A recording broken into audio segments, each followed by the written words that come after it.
뭐 잘 된 게 차라리 뭐 오늘 주제는 사실 일과제 주제가 아니라 전반적인 연구 방법하고 보고서 쓰기이기 때문에 차라리 잘 됐다 싶어요. 이제 한 30분 안에 제가 여러분들에게 이제 연구를 할 수 있는 방법을 안내를 드려야 돼요. 근데 제가 최근에 집사람하고 주말에 그 EBS 프로그램을 봤는데 그 유명한 밥 로스 있죠. 그림. 예, 그림 그리는 사람. 그 사람 머리 폭탄머리 해가지고 참10조 하시는 분 있잖아요. 네, 밥 아저씨. 참 10조 하면서 쉬운데 하나도 안 쉬워 보이더라고요. 자기는 정말 쉽게 하더라고요. 그래서 밥 로스를 보면서 제가 느낀 게 뭐냐면 오늘 강의를 하면 40분 동안 밥 아저씨처럼 강의를 해야겠다. 참 쉽죠 하면서 실행 연구를 40분 만에 여러분들에게 제대로 잘 소개할 수 있을지 모르겠지만 밥 아저씨처럼 쉽게 한번 해보겠습니다. 그게 두 가지로 되어 있습니다. 첫 번째는 방법이고요. 두 번째는 이제 보고서 쓰기입니다. 이 두 가지가 이제 여러분들의 요구사항이었고요. 자, 첫 번째는 이제 실행 연구인데요. 일단 도교육청 발주했을 때 되게 재밌었습니다. 발주 내용이 보면 실행 연구는 아니에요로 말을 했었어요. 이게 무슨 말이냐면 질적 연구 안에 한 40가지의 다양한 방법이 있어요. 그 중에서 하나가 뭐냐면 실행 연구입니다. 액션 리서치죠. 이걸 이제 질적 연구 방법론자들은 그것을 액션 리서치라고 부르지만 현장에서는 그걸 현장 연구라고 부르는 것 같습니다. 그러니까 교사들이 말하는 현장 연구는 질적 연구 방법론자들이 봤을 때는 그것이 바로 실행 연구이죠. 우리가 지금 교수님들과 선생님들이 함께 모여서 하는 이 연구는 방법론으로 치면 액션 리서치다. 말 그대로 액션하고요. 그것을 연구로 전환하는 거죠. 또 실천하고 또 그것을 기록해서 연구로 만드는.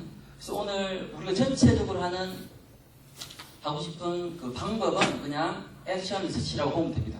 다만 질적 연구에서 말하는 엄밀한 액션 리서치, 그러니까 실행 연구의 절차를 제가 강조하지는 않습니다. 원리만을 이야기를 드리면서 어떻게 연구를 할 수 있는지, 특히 기법과 절차. 또 여러분들은 저한테 궁금한 건 실제 어떻게 하는 겁니까? 어떻게 기록합니까?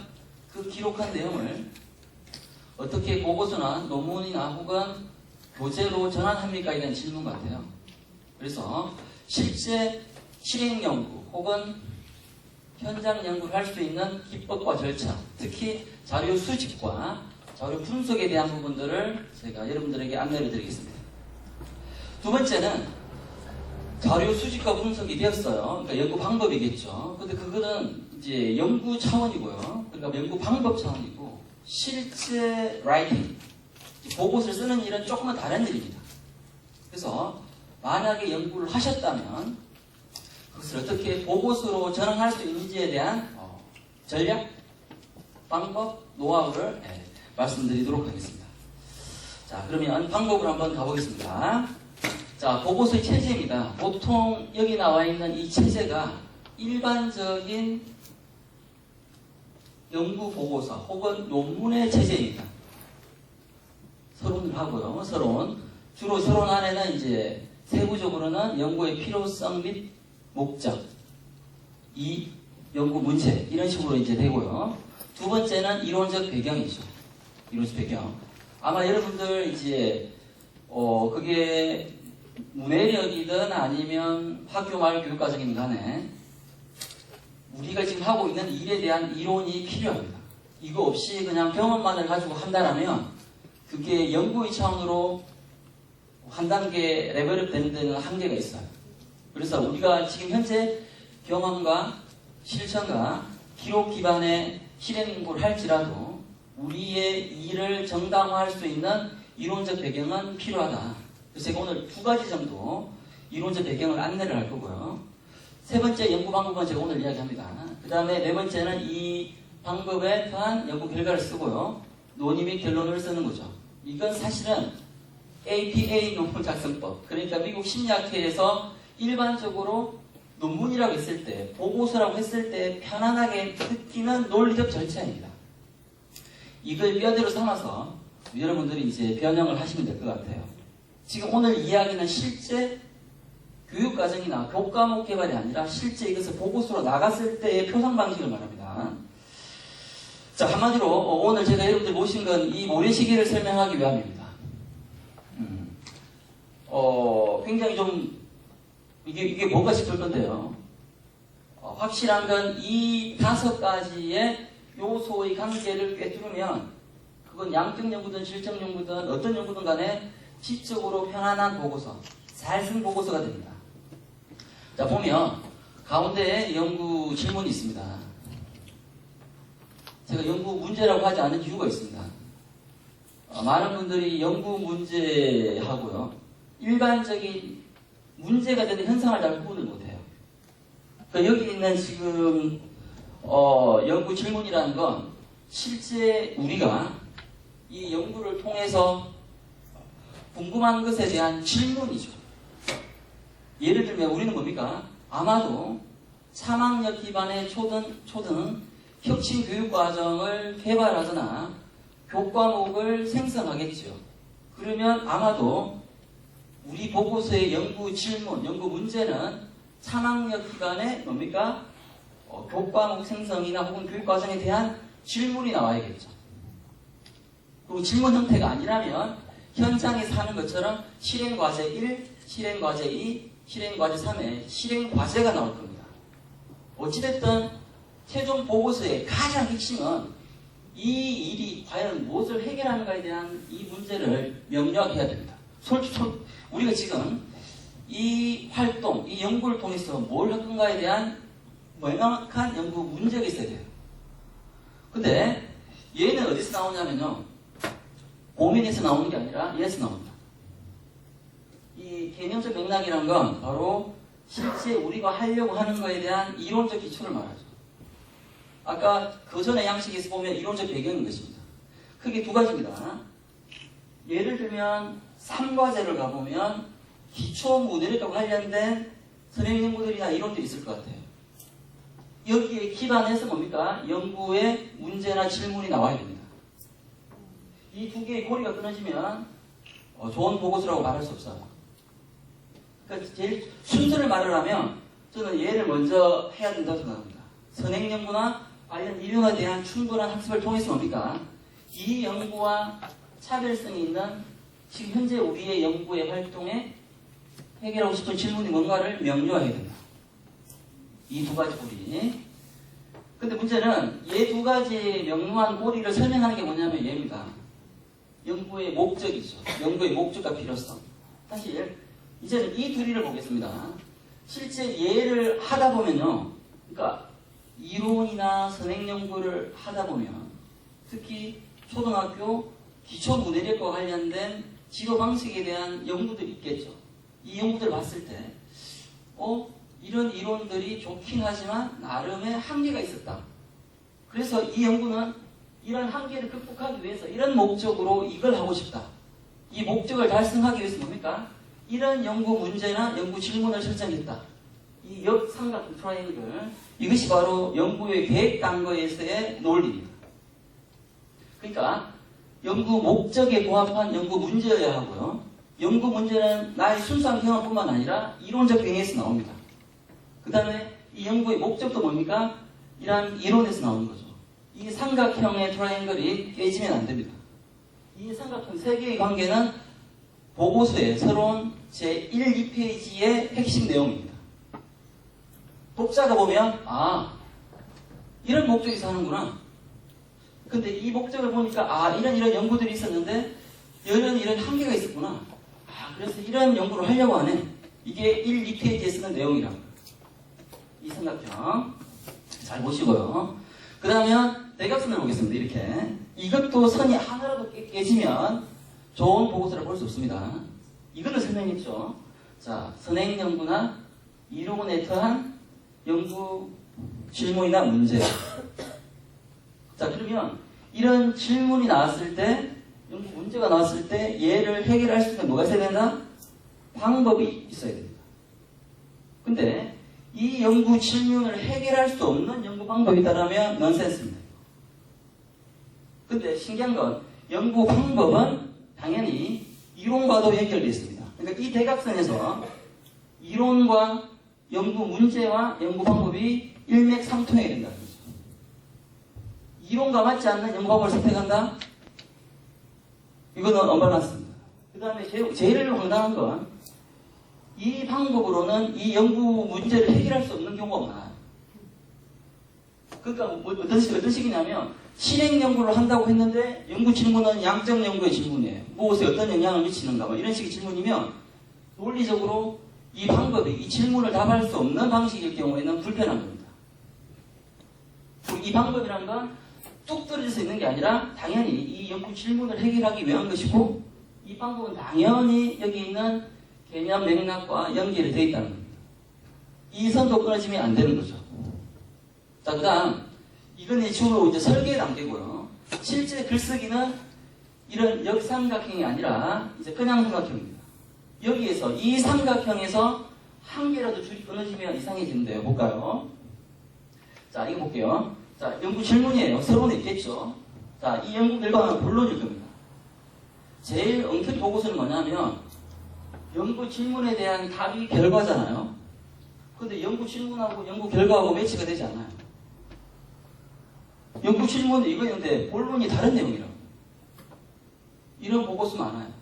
그 다음 이런 연구 방법을 썼대요. 그래서 이런 연구 결과가 나왔어요. 근데 앞만 봐도 독자들이 봤을 때 이 연구 결과는 이 방법으로 나올 수가 없는 거예요. 이런 논문들 많아요. 이런 보고서들 많아요. 그러니까 뭐냐? 체계적인 연구를 하지 않고 막 결과 위주로 쓴 거예요. 그 다음에 방법은 뭡니까? 방법이 필요하니까 대충 써놓으면 뭡니까? 이 두 가지가 안 맞는 거죠. 다시 정리해보면 보고서 단계에서는 문제, 방법, 결과가 일치해야 됩니다. 자, 실기 보면 이런 모래시계가 있죠. 어떤 논문이든 보고서든 단행본인 간에 이 논리를 벗어나지 않습니다. 실제 지금 여러분들 저를 부른 이유는 얘인 거죠, 얘. 얘 때문에 불렀습니다. 그리고 얘를 잘해보고 싶은 거죠. 사실 얘는 뭡니까? 이 관계에서 나온다는 겁니다. 우리 교수님들이 여러분들과 함께 이 자리에 있는 이유는 바로 얘는 얘. 얘 부분에 선생님들이 취약하신 거고요. 그 다음 교수님들이 여러분들이 반가운 이유는 뭐냐면 여기와 관련해서는 뭡니까? 여러분들이 교수님과 달리 굉장히 강점이 있는 거죠. 그래서 우리는 지금 이 대각선을 만나뵐 수 있는 거고요. 그 다음에 오늘 이 자리는 뭡니까? 얘를 정말 잘해가지고 이 결과를 누가 보더라도 명료하게 제시하는 거죠. 자, 이 대각선 설명했습니다. 이제는 이 대각선 보겠습니다. 이 대각선. 얘를 볼까요? 자, 이 연구의 목적은 얘예요. 그래서 목적을 달성하기 위한 이런 질문이 있어요. 이 질문에 대한 답이에요. 이 연구 결과는 뭡니까? 목적을 달성할 수 있는 거예요. 자, 여러분들이 어떤 형태의 보고서든 논문이든 간에 얘 모래시계를 딱 떠올려 놓고 째려보면 논리적으로 내 보고서가 말이 된다. 이 얘를 딱 놓고 나서 내 연구 문제가 뭐였지? 목적이 뭐였지? 이런 결과였구나. 이 결과와 방법이 맞아? 그 다음 이 방법이 이론하고 연결이 돼? 이렇게 서로 뭡니까? 자체적으로 검토를 하시면 보고서의 완결성을 알 수 있다. 근데 이 모래시계의 그림이 서론 1, 2페이지에 나와야만 논문이라고 볼 수 있습니다. 그러니까 심사를 할 때 1, 2페이지 읽으면 답이 다 나옵니다. 그 다음에 조금 더 보려면 뭡니까? 뒤에 논의비 결과가 보면 애초에 지가 던진 질문에 대한 답인가를 확인하는 거죠. 이 연구의 목적을 달성해? 그 직관적으로 교수님들은 20분 정도면 한 논문이 질을 바로 따지거든요. 바로 뭐다? 이 논리를 벗어나지 않습니다. 이게 바로 연구의 설계 그리고 글쓰기의 요령입니다. 자, 이건 사실은 방법과 상관없는데요.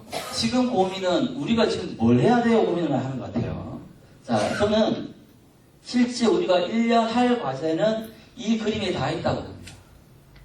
자, 예시인데요. 우리는 교육과정 교과를 개발하겠죠. 아마도 교수님들은 저 두 개를 할 것 같아요. 실제 이 학교 교과목의 인간상이라든지 핵심 역량이 뭔지, 그 다음에 교육과정 개발의 이론적 토대가 뭔지를 이야기할 것 같아요. 선생님들 아마 교수님과 협업을 하면 실제 교과목의 성격, 목내, 방평 이쪽 일을 할 것 같아요. 근데 예시를 보여준 이유는 이 그림을 모래시계 한번 대입해 보세요. 자, 아마도 맨 위에 있는 저 목적은 모래시계에 있으니까 왼쪽 B가 되겠죠. 그리고 아마도 이 얘들이 아마 실제 우리 연구의 연구 문제 혹은 연구 질문이겠죠. 얘가 아마 이론적 배경으로 갈 것 같고요. 이 얘들이 아마 뭐가 됩니까? 본론이 되겠죠. 그러니까 얘를 딱 펼쳐놓고 앞에 있는 모래시계 한번 대입을 해보면 이 얘를 틀을 놓고 얘를 딱 째려보면 뭡니까? 전체 우리가 써야 될 문서의 체제를 가늠해 볼 수 있는 거죠. 자, 그 다음 제일 중요한 건 뭔가 딱딱딱 필요한 프로세스, 절차가 필요하잖아요. 제가 봤을 때 우리가 1년 동안 할 일은 이 절차를 벗어나지 않습니다. 자, 1번 교사의 체험 기록 반성입니다. 이미 우리는 교사로서의 뭡니까? 삶을 통해서 1번은 배어 있어요. 2번이 왜 필요하냐면 교사의 체험 기록 반성이 이러한 내용들이 교육 과정에 녹아들기 위해서는 그러한 교사의 기록과 체험과 반성이 어떤 의미가 있는지, 특히 교과목의 생성이나 과정의 개발에서 어떤 의미가 있는가에 대한 대화가 필요해요.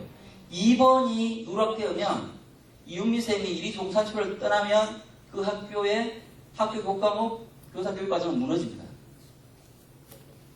왜냐하면 교사의 개인기나 교사의 개인적 역량으로 학교 교과목을 개설할 경우에는 그 교사가 떠나면 그 학교 교과목은 운영될 수가 없습니다. 당장 이런 얘기가 나옵니다. 이걸 왜 하는 거야? 이게 무슨 의미가 있어? 만든 사람은 그때 뭡니까? 충분히 알겠지만 떠나시고 나면 뭡니까? 지속 가능하지가 않아요. 그래서 이 2번에 대한 내용, 그러니까 그 교사의 체험, 기록, 반성에 대한 다시 글쓰기가 필요하고요. 대화를 통해서 이게 왜 필요한가에 대한 정립이 필요합니다. 아마 2번 작업에서 교수님들이 여러분들 대화할 때 아마 이끌어 주실 것 같아요. 그러면 3번은 뭐냐면 아까 질문도 나왔죠. 이걸 우리 전라도 말로 하면 이걸 뭐 들라고 만드냐고요. 뭐 들라고. 이건 그게 전라도 말이에요? 아닌가요? 자, 뭐 땜시 맞느냐고요. 뭐 들라고. 자, 3번에 대한 답이 안 되면 이거 안 해야 돼요. 왜? 힘 만들기 때문에. 3번은 뭡니까? 실제 도국수사과 체험 및 실력의 교과는 학문적 지식에서 교과목이 만들어진 거예요. 화학, 물리, 국어, 체육, 음악, 교과가 있다고요. 학문적 지식에서 뭡니까? 교과목이 나와요. 교과가 나온다고요. 지금 우리가 하는 건 충격적이에요. 학문적 지식이 아니라 우리의 경험에서 뭡니까? 교과를 생성한단 말이에요. 이때 우리는 답해야 돼요. 왜? 기존의 학문 교과들이 할 수 없는 당연히 교과 기반 국가교육 과정 있지 않습니까? 얘를 하지 않고 특별히 교사나 학교 교육 과정을 할 수밖에 없는 이유를 정당화해야 된다. 이게 뭡니까?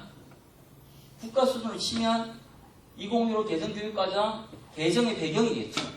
마찬가지로 우리가 뭔가를 만들 때는 왜 국어 수업을 줄이고 왜 수학 시간에 수업을 줄이면서까지 이러한 새로운 교과목을 생성하는가에 대한 정당화가 필요해요. 한 1페이지라도 필요하다고. 그래야 뭡니까? 그 다음에 새로운 신생에게서 그 1페이지를 읽고 이런 이유였구나. 필요하겠네. 이게 필요하다는 겁니다. 그 다음 네 번째 생성하겠죠? 자, 5번도 역시 교수님들과 협력하는 이론게요. 4번 아마 만들겠죠. 근데 이게 정말 엄밀한 다른 교과와 동등한 가치에 있는 학교 기반의 교육 과정이어야 되는 이유, 정당성을 우리는 보여줘야 돼요. 만약에 이것이 없으면 뭡니까? 학부모들이나 교사나 학교교육과정에 동의하지 않는 선생님들은 바로 반문을 제기합니다. 당장 이런 일이 발생했습니다. 이거 하면 학력 저하되는 거 아닙니까? 의무 교육을 하는 초등 수준에서, 강제 교육을 하는 초등 수준에서 교사나 학교의 자의적 판단에 따라서 국가의 시간 배당을 줄이고 10%나 20%의 교과목을 새로 생성한다고요? 그게 기존 교육보다 과정보다 낫다는 게 뭐로 증명할 수 있습니까? 이거 답을 할 수 있어야 돼. 그 답을 하기 위해서 역시 교수님들이 계시는 겁니다. 그 다음에 뭡니까? 이 적용에 대한 타당성 검증은 다른 거 없습니다. 실제 실행을 하시고요. 그 실행에 대한 제1번, 또 기록과 완성과 대화를 통해서 뭡니까? 순환 모형으로 돌아갈 수가 있습니다. 그러니까 우리가 하는 건 학문적인 체제를 통한 정당화가 아니라 실제 구체적인 실천을 통한 반성과 기록을 통해서 피드백, 배먹임을 하면서 증명을 하는 겁니다. 이게 학문 중심 기반의 교육과정과 교사의 기록과 실천 기반의 교육과정의 가장 큰 차이입니다. 자, 이론적 기초로 두 개를 이야기하겠습니다.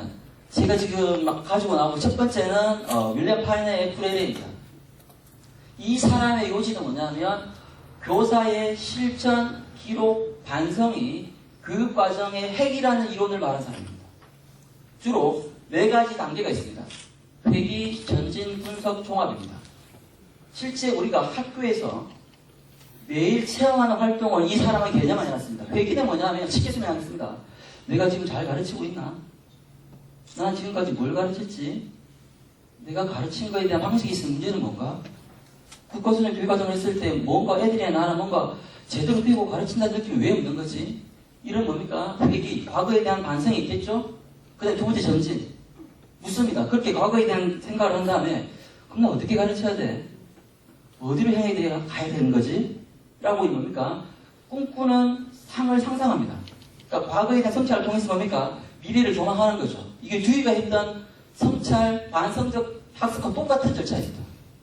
그러면 과거에 대한 회기에 대한 과거에 대한 분석을 통해서 미래를 조망했죠. 그러면 다시 현재로 옵니다. 그래서 과거와 현재를 연결하면서 그럼 나는 뭘 해야 돼?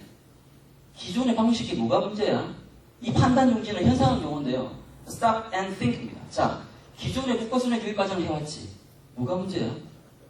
좀 다르게 할 수 없어? 국가수련의 성취 기준을 잘 실현하면서도, 그러니까 이거는 가치죠. 따로 뭔가를 했을 때 더 시너지가 날 수가 없는 걸까? 그럼 난 어떻게 해야 되지? 라고 뭡니까? 판단 중지를 하면서 새로운 사고를 하는 거죠. 그 다음에 종합은 뭐냐? 바로 진짜 내가 하고 싶은 거. 이 자기라는 건 교사 교육과정은 교사가 될 거고요. 학교 교육과정은 학교 선생님들이 되겠죠. 진짜 자신의 목소리에 주목하는 겁니다. 내가 뭘 가르치고 싶은지, 왜 가르치고 싶은지.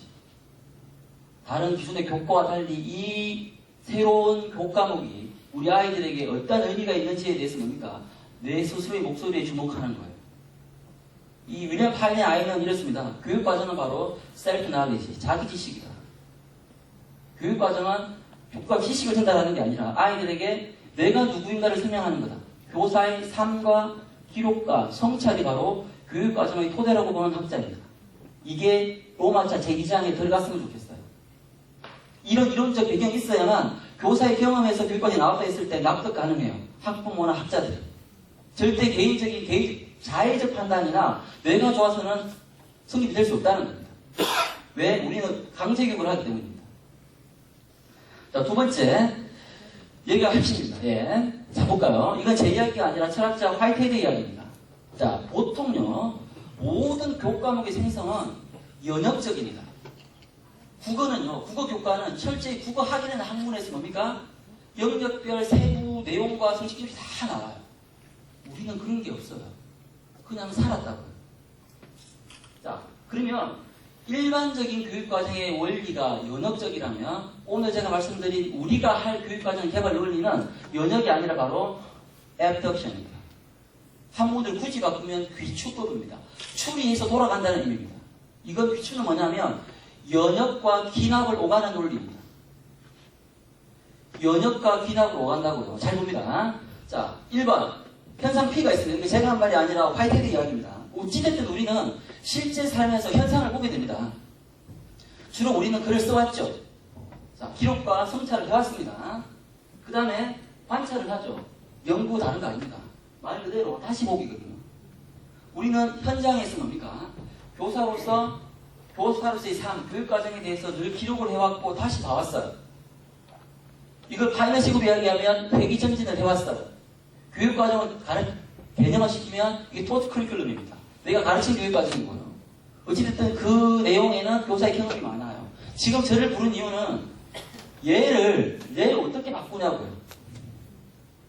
자, 재밌는 건 기존의 교과는 이런 게 아니에요. 학문에서 얘가 내려온단 말이에요. 근데 우리는 아니에요. 우리는 개인적인 기록과 성찰을 통해서 뭡니까? 교육과정을 만들어요. 아마 연말이 되면 가설 H가 나올 거예요. 어찌됐든 교사와 교수가 함께 공동교육과정을 만들 거라고. 자, 얘의 출발점은 충격적이게 학문이 아니라 경험이었죠. 자, 그러면 뭐라도 우리가 만들 거 아닙니까? 11월이 됐어요. 뭔가 해서 만들었어요. 파이팅은 그걸 뭐라 부르냐면 가설 H라고 부릅니다. 근데 만들어진 가설 H가 예전에 우리랑 교수님들 만나기 전에 내가 했던 현상이 설명이 돼요. 그러면 올해 우리가 만들어낸 가설 H가 뭐가 3이라고 볼 수 있다는 게 바로 이 논리입니다. 그 출발점이 뭐였습니까? 교사의 기록과 반성입니다. 실천이 먼저라고요. 이론이 아니라고요. 단 이게 참임이 증명이 안 되잖아요. 그래서 뭡니까?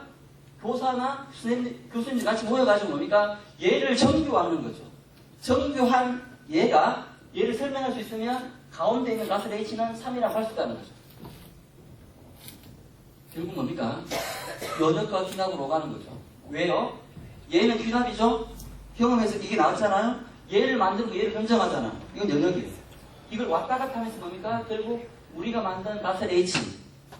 그게 문해력 교육과정이든 마을 교육과정이든 이게 3이라고 볼 수 있다는 거예요. 그래서 기본적인 로직이 양적 연구의 연역법과도 다르고요. 학문 중심의 탑다운 방식의 교육과정 개발 생성 원리와도 차별성이 있습니다. 자, 그러면 다시 방법론으로 들어오겠습니다. 자, 이건 뭐냐면 맨 위에 모래시계의 두 동그라미 연결관계입니다. 경험 중요하겠죠.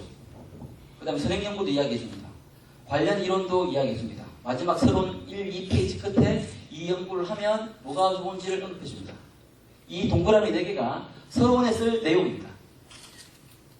내가 교사로 살아봤는데 이게 필요하더라. 선행연구를 봤는데 이런 연구가 있었는데 이런 한계가 있더라. 그래서 나는 이런 벽돌 한 장을 더 얹겠다라는 이야기를 합니다. 그 다음에 뭡니까? 이러한 이야기는 그냥 나온 게 아니라 관련 이론에 대한 충분한 연구에서 나왔다. 그리고 이제 뭡니까? 연구 문제를 진술한 다음에 이 연구가 되고 나면 아마 이런 효과가 있을 것이다 라고 하는 게 서론 작성법.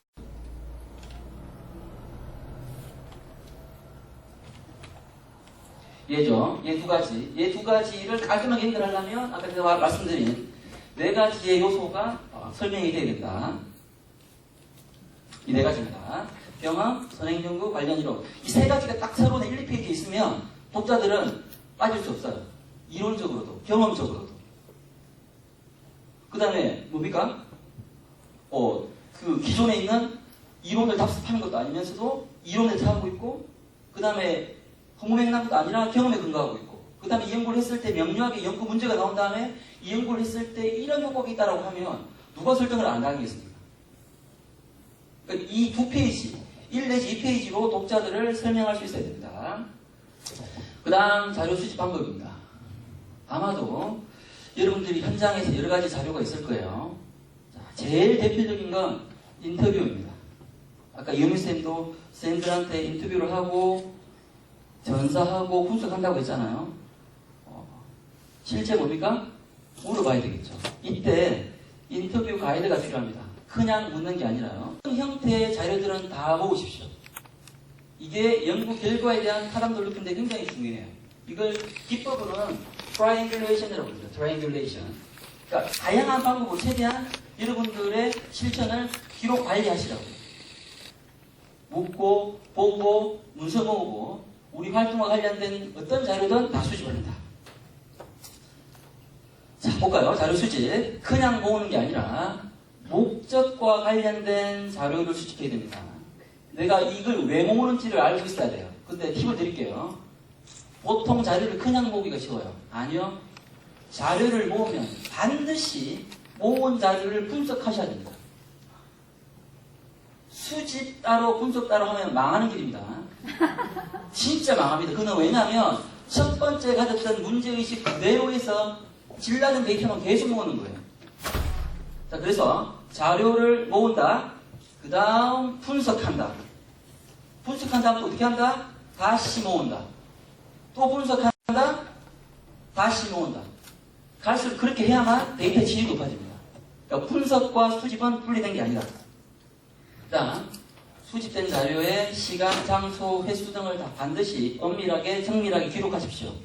이게 질적 메모를 해가지고 그냥 막무가내로 상상력에 의해서 그냥 쓰면 안 됩니다. 반드시 시간, 장소, 횟수 등을 수령하고요. 가능하다라면 뭡니까? 원 자료에 대한 전사라든지 메모를 남기면 좋습니다. 특히 메모를 강조합니다. 그 자료에 대한 내 생각을 메모해야만 그 메모가 실제 보고서의 핵심이 됩니다. 자료만 모은다는 것은 보고서 절대 안 됩니다. 그 보고서를, 원자료를 보고 그 원자료에 대한 떠오르는 생각들을 메모하세요. 그 메모들이 실제 여러분들의 본론을 이끈다는 겁니다. 그러니까 인터뷰만 했다, 기록만 했다고 했을 때 절대 논문이 안 돼요. 보고서가 안 됩니다. 거기에 대한 내 생각을 메모해야 된다고. 따로 노트를 만들어야겠죠. 지금 왜 여러분들 안 쓰셨냐면 자료는 모아놓고 분석을 했는데 그 분석에 대한 결과를 메모를 하나도 안 하는 거예요. 그러니까 그때는 의미가 있었지만 시간 지나고 나니까 뭡니까? 원 자료만 남아있는 거예요. 그래서 반드시 분석적 메모를 기록하시라. 자, 그 다음에 보고서 쓰기입니다. 자, 실제 4분 남았는데요. 단순합니다. 이건 진짜 청기누설입니다. 자, 원 데이터가 많이 있어요. 예를 놓고 우리는 어떻게 해야 될지는 모릅니다. 자, 쉽게 설명할게요. 연구의 결과는 하고 싶은 이야기에 대한 타래를 만들어내는 거예요. 맞습니까? 그런데 지금 우리가 수치와 분석한 내용들이 엄청나게 많잖아요. 얘를 어떻게 됩니까? 가급적이면 누르고 압축을 해서 명료하게 사람들에게 이야기를 전달해줘야 돼요. 이런 큰 회색 삼각형 이 모양이 있으면 얘를 꾹꾹 눌러가지고 이 한 점에만 오는 거예요. 이 점에 오면 분석이 끝난 거예요. 그럼 이 점을 어떻게 만듭니까? 뭔가를 보면 의미가 만들어지죠. 뭔가를 보면 일기장을 한 바닥 보면 아, 이 일기는 이런 말로 바꿀 수 있겠네. 예를 들면 지루한 하루. 일기 한쪽이 지루한 하루로 정리되지 않습니까? 이걸 보통 코드라고 불러요. 의미가 아니죠. 코드. 그러면 데이터를 분석하다 보면 코드들이 많이 나오겠네요. 그 코드들 중에 비슷한 글귀를 꽉 묶어가지고 이 여러 가지 코드를 꽉 묶어주는 상위 개념이 있어요. 걔를 범주라고 부릅니다. 범주. 그 다음에 범주들이 몇 개 나오면 걔를 꽉 줄여가지고 한 개를 만드는 걸 theme, 주제라고 그래요. 그러니까 방대한 데이터가 있으면 코드를 만들고 코드를 압축해서 뭡니까? 범주를 만들고 범주를 압축해서 뭐? 주제를 만드는 거죠. 글쓰기는 얘를 확 뒤집어 버리면 돼요. 비유를 하면 망국기 달기입니다. 망국기 달기. 자, 망국기를 달려면 줄을 5개 풀어가지고 한 개 묶죠. 그 다음에 주사님한테 국기에 돌리지 않습니까? 그 한 묶음이 한 묶음, 5개 줄을 묶고 나 뭉탱이. 얘가 얘라고. 그 다음에 만약에 범주가 5개죠. 이 범주 5개가 뭡니까? 실제 본론에서 내가 하고 싶은 이야기고요. 이건 아까 모래시계에서 가운데 동그라미, 연구 질문에 대한 답이어야 해요. 그 다음에 그 줄 안에는 작은 붓기들이 있죠. 얘들이 다 코드예요. 그러면 얘를 붓기를 딱 만든 다음에 옆에 탁 놔두고 뭡니까? 이제 글쓰기를 하는 거죠. 그러니까 실제 만들어 놓은 코드와 범주와 theme은 실제 본론의 장절 항목의 책이세요. 그 다음에 그 내용들은 뭡니까? 바로 분석적 메모에 썼던 내용을 내가 쓰는 겁니다. 그러니까 우리가 안 됐던 이유는 실제 자료 분석에 대한 메모를 하지 않았고요. 어떠한 이야기를 쓸 것인지에 대한 뭡니까? 의미의 망국기를 만들지 않았던 거예요. 그래서 바로 바로 쓰려고 하지 마시고 철저히 뭡니까? 연속적인 코딩 과정을 통해서 코드와 범주와 주제를 생성해서 글쓰기를 하시면 될 것 같다. 자, 그 다음에 연구 결과를 어떻게 믿어야 됩니까? 방법 한 칸에서 이 정도를 언급해 주세요. 이건 링컨 앤 구바라는 사람들이 양적 연구자들을 선택하기 위한 장치들입니다.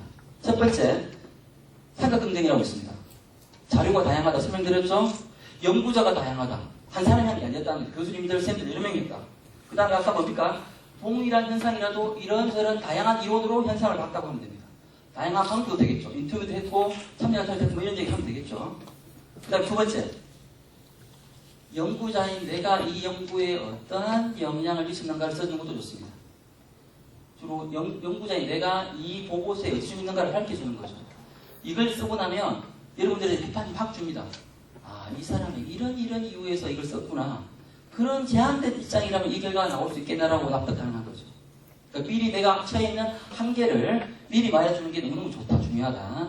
세 번째, 실제 원 데이터가 사실인지 아닌지가 애매할 수 있지 않습니까? 그러면 내가 생성한 자료들이 진짜였음을 내부에 참된 사람들에게 보여주는 거죠. 이걸 멤버 체킹이라고 합니다.